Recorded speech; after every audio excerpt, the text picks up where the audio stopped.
আমি না ভোট দিব, আমার পয়সা নাই সরকারের কাছে, আমি কর দেই নাই বা আপনি দেন নাই বা আপনি দেন নাই, আমি তো নায়ের পক্ষে। নায়ের পক্ষের লোকের টাকা হ্যাঁ পক্ষে খরচ করছেন কেন আপনি?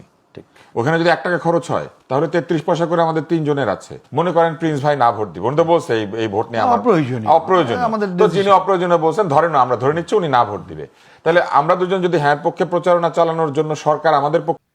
আব্দুল নূর তুষার সাহেব, আপনাকে একটা কথা বলতে চাই।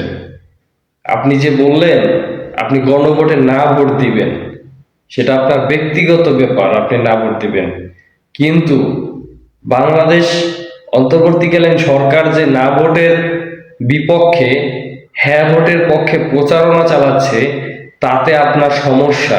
আপনি বললেন আমার টাকায় সরকার চলে, সরকার কেন না ভোটের পক্ষে প্রচারণা চালাবে? আমি আপনাকে স্পষ্টভাবে কথা বলতে চাই, আপনাদের যে বুদ্ধি, আপনারা যে সূক্ষ্মভাবে এই আওয়ামী লীগ অপরাধগুলোকে সাধারণ মানুষের মাঝে নর্মালাইজেশন করার একটা যে দায়িত্ব নিয়েছেন আপনারা, যে আওয়ামী লীগ বিগত 16 বছরে যা কিছু করেছে সেটা তেমন কোনো গুরুত্বপূর্ণ অপরাধ নয়, এটা করতেই পারে। আপনাদের খুব সুন্দর সুন্দর বয়ান বক্তৃতার মাঝে সেগুলো স্পষ্ট প্রকাশ পায়। তো আপনারা না ভোটের পক্ষে যে দাঁড়ালেন, এখন আমার কথা হচ্ছে সরকার হচ্ছে জনগণকে সচেতন করবে, এইটাই স্বাভাবিক, তাই না? এখন হ্যাঁ ভোট না ভোটের মধ্যে পার্থক্য কি? মনে করেন, ধরে নিলাম আপনার ঘরে ডাকাত অথবা চোর চুরি করার জন্য আসতে পারে। এখন সরকার যদি বলে ভাই আপনি ঘরের দরজাটা বন্ধ করে রাখেন, কিন্তু সরকার তো মনে করেন এই বন্ধ করে রাখাটা বলাটা তো তার অপরাধ নয়, এটা তার দায়িত্ব। কেননা এই ঘরটা কিন্তু এই সরকারের আওতায়। যখন এই ঘরটার ভিতরে একটা চুরি হবে তখন কিন্তু আপনি, এই যে সাধারণ মানুষ, আপনি কিন্তু ওই সরকারকেই দায়ী করবেন। ঠিক আছে? আপনি যেহেতু সরকারকে দায়ী করবেন, তো সরকার আপনাকে অগ্রিম সতর্কতা দিচ্ছে যে আপনি দরজাটা বন্ধ করে রাখুন। এখন চোর তো বলবে না যে ভাই দরজাটা বন্ধ করে রাখুন, চোর তো মনে মনে বলবে অথবা প্রকাশ্যে বলবে ভাই দরজাটা খোলা রাখ। তার মানে জিনিসটা কি? গণভোটে হ্যাঁ ভোট না ভোটের মধ্যে পার্থক্য কিন্তু এই যে ডাকাতি চুরির সাথে কিন্তু একবারে সেম টু সেম মিলে যায়।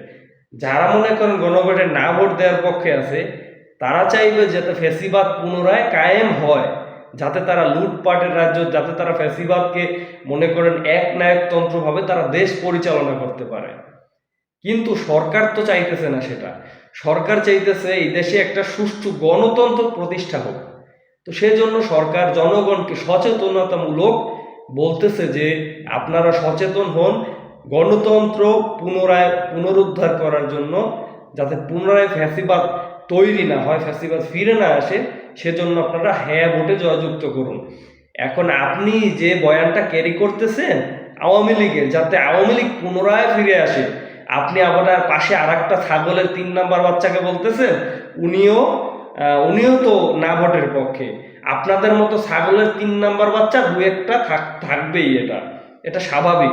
ফ্যাসিবাদের দোসর আপনি যে সুন্দরভাবে আওয়ামী লীগকে নর্মালাইজেশন করার একটা, ঠিক আছে, আপনারা যে দায়িত্বটা নিয়েছেন আওয়ামী লীগের কাছ থেকে, আপনাদের ব্যাংক ব্যালেন্স যদি খতিয়ে দেখা হয়, হয়তোবা দেখা যাবে আপনাদের ব্যাংক ব্যালেন্সে ওই যে এক একটা বয়ানের সাথে সাথে সুসুর সুসুর করে টাকা চলে আসতেছে। ঠিক আছে? আপনারা যে জিনিসটা, যে উদ্দেশ্য নিয়ে মাঠে নামছেন, সেটা এখন মানুষ বুঝতে পারে। আপনারা যে সোকল্ড আওয়ামী লীগ, এটা আমরা বুঝি। সো সাবধান, এই ফ্যাসিস্টের পক্ষে আপনারা না ভোট দেন সেটা আপনার ব্যক্তিগত বিষয়, কিন্তু এভাবে এসে সরকারকে আপনি সরাসরি দোষারোপ করবেন।